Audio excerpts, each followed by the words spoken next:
The stars lean down to kiss you, and I lie awake and miss you.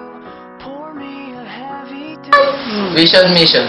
As a servant leader of Don Bosco Academy, I promise to uphold and follow the teachings of St. John Bosco by doing them in my everyday life.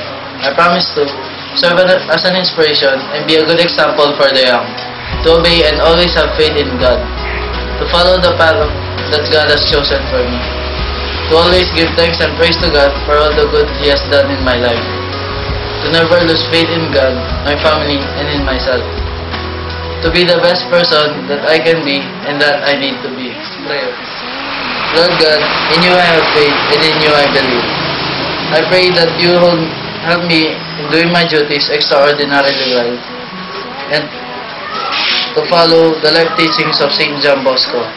I pray that you give me guidance and strength as I do my duties in my everyday life. I also pray that you help me to have a strong faith in you, to all the people dear to me and in myself. Amen.